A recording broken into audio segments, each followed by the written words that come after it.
안녕하세요. 구속의 경륜 96번째 시간입니다. 오늘도 우리가 다니엘서를 연구를 해보려고 하는데요.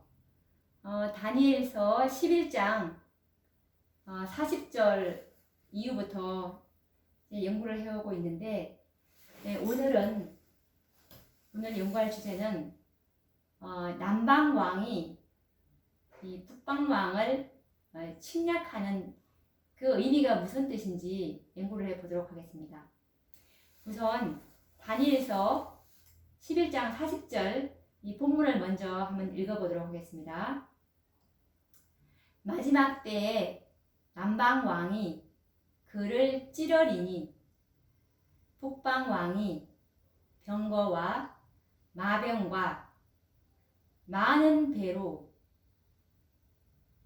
회리바람처럼 그에게로 마주와서 그 여러 나라에 들어가며 물이 넘침같이 지나갈 것이요 라고 말씀하고 계시는데요. 이 남방왕이 마지막 때 이제 이 북방왕을 찔러서 북방왕을 찌르게 되니까 북방왕이 병거와 마병과 많은 배로 회리바람처럼 이제 남방왕에게로 와서, 그리고 이 남방왕에 속한 그 여러 나라에 들어가게 되고, 이것이 이 물이 넘침같이 될 것이라고 이제 성경은 예언하고 있는데요. 이 말씀은 이 마지막 때, 우리가 지난 시간에 이 마지막 때는 1844년이라고 연구를 했습니다. 그리고 남방왕은 소련이라고 우리가 연구를 했고, 북방왕은 미국이라고 연구를 했죠, 지난 시간에. 그래서 이 마지막 때는 곧 1844년 이후에 남방왕 소련이 북방왕 미국을 칠 것을 이제 예언하고 있는데요. 남방왕 소련이 북방왕 미국을 어떻게 치게 되는지, 그리고 또 이 원수지간이었던 미국과 서방권이 연합되고 동맹을 맺을 것이라는 이 성경 예언이 이제 이렇게 예언되어 있는데, 이것이 어떻게 성취되는지 그 역사적 배경을 한번 연구해 보도록 하겠습니다. 유럽과 아시아는 물론 그 당시에 전 세계의 모든 나라들은 왕이 다스리는 왕정 국가였습니다. 그리고 이 종교 자유가 무시되는 그런 상황 속에서 백성들은 고통을 당하고 있었습니다. 그런데 미국은 일찍이 종교 자유와 민주공화 제도를 표방하고 세계 유일의 자유국가로 이제 급성장하고 있었습니다. 그래서 이 1776년 7월 4일 영국으로부터 독립을 선언한 미국은 자유민주주의의 선봉장으로 급성장해서 명실공히 이 초강대국으로 등장하고 있었습니다. 세계의 질서는 서서히 유럽의 강대국들로부터 미국을 중심으로 이제 재편되고 있었습니다. 세계의 모든 질서는 왕정에서 민주공화 제도로 바뀌고 있었고, 국교 제도는 사라지고 종교 자유의 물결은 전 세계를 휩쓸고 있었습니다. 이 모든 변화의 주체는 미국이었습니다. 이런 상황에서 이제 1917년 소련의 공산주의 혁명은 북방왕 미국에게 이제 큰 타격을 준 것임에는 틀림이 없었습니다. 1917년 볼셰비키 공산주의 혁명을 시작으로 해서 세계 절반이 넘는 나라들이 공산주의 체제로 바뀌므로 그 권세가 소련으로 넘어간 것은 곧 남방왕 소련이 북방왕 미국을 찌르는 그 예언의 성취로 보는 것이 참으로 합당한 해석이라고 보는데요. 민주주의의 종류국인 북방왕 미국이 남방왕 소련에 의해서 세계 모든 민주국가와 함께 위협을 받게 된 것입니다. 이처럼 남방왕 소련과 북방왕인 미국의 대결 구도는 그 이후 반세기를 지내오게 됩니다. 한편 법안권의 형편은 어떻습니까? 1929년 라테란 협약 이후로 상처가 신속히 아물고 있었던 상황입니다. 종교개혁 운동으로 일취월장하던 그 개신교회가 교파 싸움과 세속주의에 치우쳐 있을 때에 머리의 상처를 회복하기 시작한 이 법안권은 신속하게 그의 권세를 확장하기 시작해서 동서양은 물론하고 전 세계에 교권을 확보해 가고 있었습니다. 그러나 이 법안권도 남방방 소련의 공산주의 혁명에 의해서 크게 그 세력이 감소될 수밖에 없었습니다. 왜냐하면 소련이 점령한 공산 국가들 중에는 대부분 천주교 국가들이 많았기 때문인데요. 이처럼 엄청난 손실을 당한 법안권과 미국은 서로 원수지간이었던 과거의 역사에 매달려 연연할 수만 없는 현실에 봉착하게 되었습니다. 그 결과 미국과 법안권은 손을 잡을 수밖에 없는 역사적 계기가 마련되어진 것입니다. 이 모두는 사단의 고도의 전략이었던 것입니다.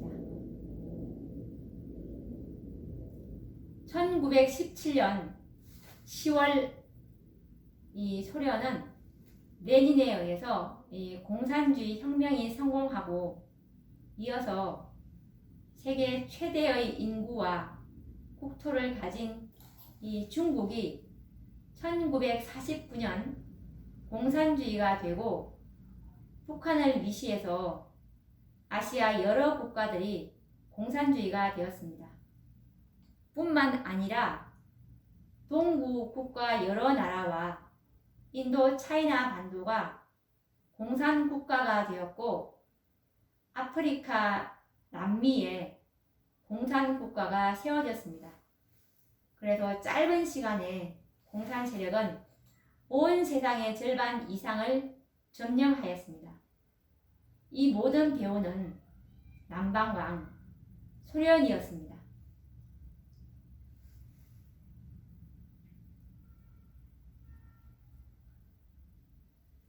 이렇게 미국과 법안권의 연합으로 예언이 성취될 것이었는데 계시록 13장 11절에서 15절 말씀에 미국과 법안권이 연합해서 이 동맹을 맺을 것에 대해서 예언을 하고 있는데 읽어보도록 하겠습니다.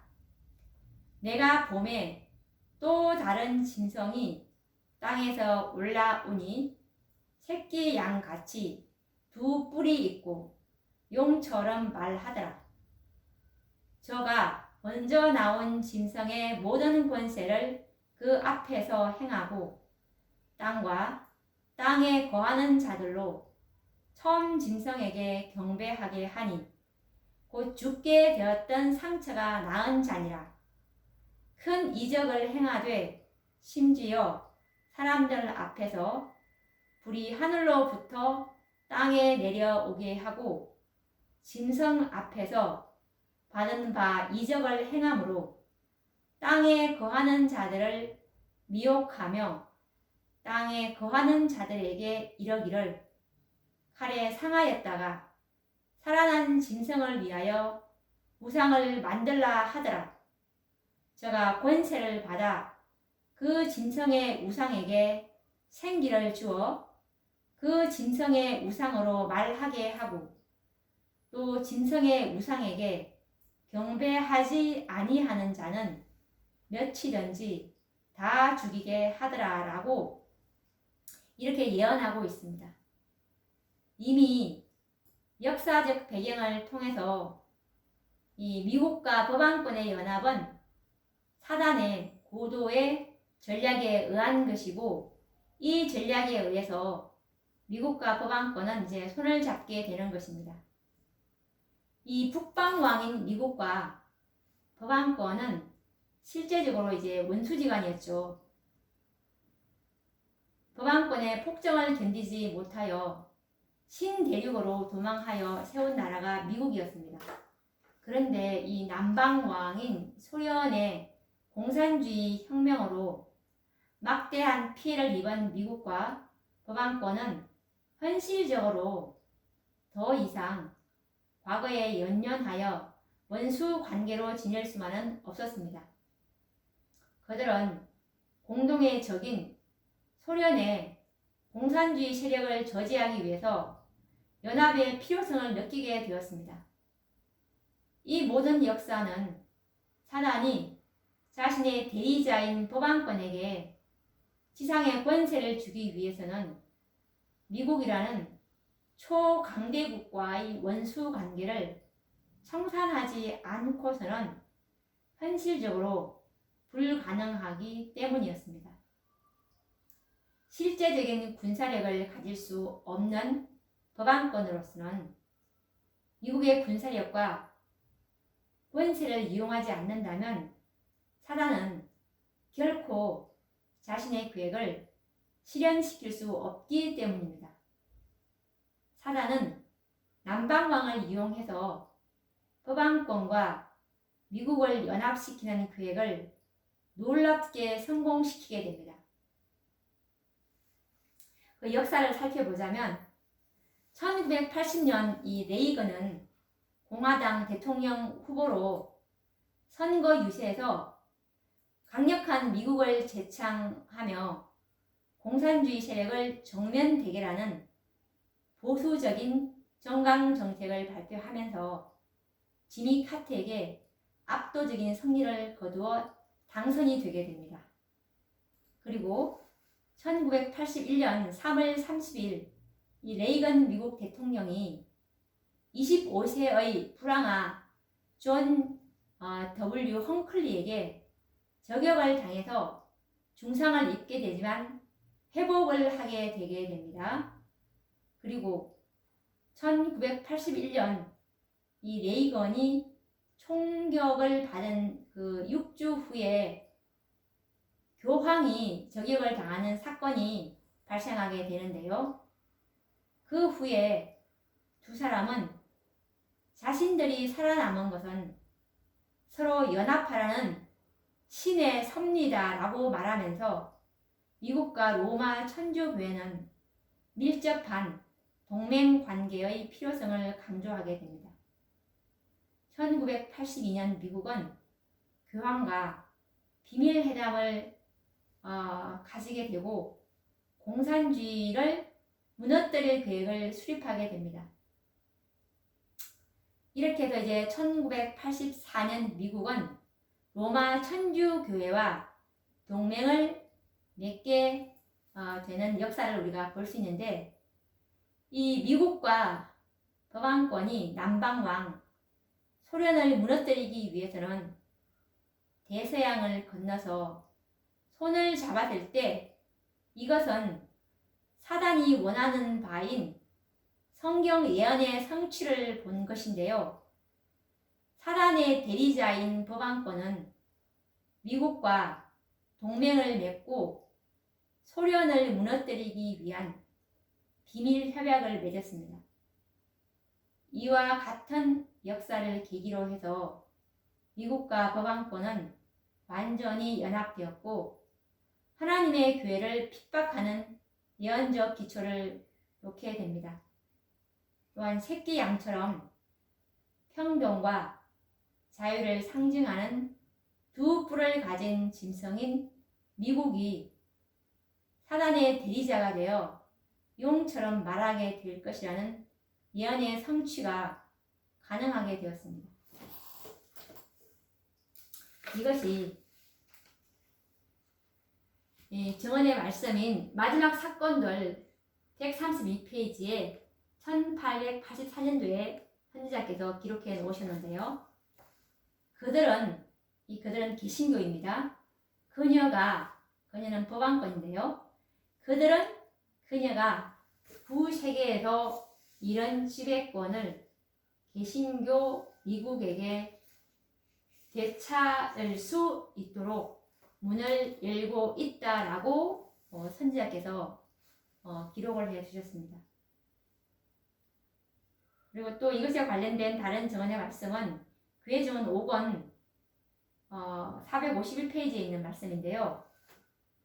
하나님의 율법을 저버리고 로마 카톨릭의 제도를 강요할 법령으로서 이 나라는 정의와 완전히 인연을 끊을 것이다. 개신교가 깊은 구렁텅이를 건너 로마 교회의 세력과 손을 잡으려고 손을 내밀고 또 그 큰 구렁텅이를 넘어서 강신술과 손을 잡고 그래서 이 세 연합 세력 아래 이 나라가 개신교와 공화정부로서의 모든 헌법의 원칙을 거부하고 로마 교황의 거짓과 기만을 선전할 준비를 갖추게 될 때 우리는 사단이 맹렬히 활동할 시기가 이르렀고 종말이 가까웠다는 사실을 알게 될 것이다 라고 선지자께서 말씀하고 계십니다. 미국이 이 진성인 법왕권을 위해서 우상을 만들고 땅에 거하는 자들로 그에게 경배하게 하는 예언을 성취시키면 이 북방왕 미국은 법왕권의 하수인으로 전락되고 법왕권은 다시금 중세기 때와 마찬가지로 최상권을 얻게 되는 것입니다. 이때부터 이제 북방왕의 권세는 미국으로부터 법왕권으로 옮겨지게 되는 것인데요. 이 예언의 성취는 계시록 17장에 예언된 일곱째 왕으로 법왕권이 등장하게 되는 예언과 동일한 사건이 되는 것입니다. 이 말씀은 계시록 17장 10절에 살펴보시면 또 일곱 왕이라 다섯은 망하였고 하나는 있고 다른 이는 아직 이르지 아니하였으나 이러면 반드시 잠깐 동안 계속하리라 라는 이 계시록 17장에 붉은빛 짐승을 타고 있는 그 음녀에 관한 말씀인데요. 여기서 또 일곱 왕이라 다섯은 망하였고 여기서 다섯은 다 알다시피 바벨론 첫 번째, 두 번째는 메데 페르시아, 그 다음에 그리스 헬라, 그 다음에 로마 네 번째, 그 다음에 법왕권 이 다섯을 말하는 것이고 그리고 하나는 있고 해서 이 하나는 미국입니다. 지금 미국이 있죠. 그리고 다른 이는 아직 이르지 아니하였으나 라고 이 다른 이는 회복될 법왕권을 말하는 것입니다. 우리가 이렇게 예언을 이제 풀 수가 있는데요. 다음 시간에도 계속 다니엘 11장 40절 말씀 북방왕이 남방왕을 공격한다는 또 의미가 무엇인지 또 연구를 해보도록 하겠습니다. 오늘 남방왕이 북방왕을 침략한다는 그 의미를 이렇게 연구를 이렇게 해보았는데 너무나 이게 합당한 예언 해석이라고 볼 수가 있습니다. 그럼 또 다음 시간에 뵙도록 하겠습니다. 감사합니다.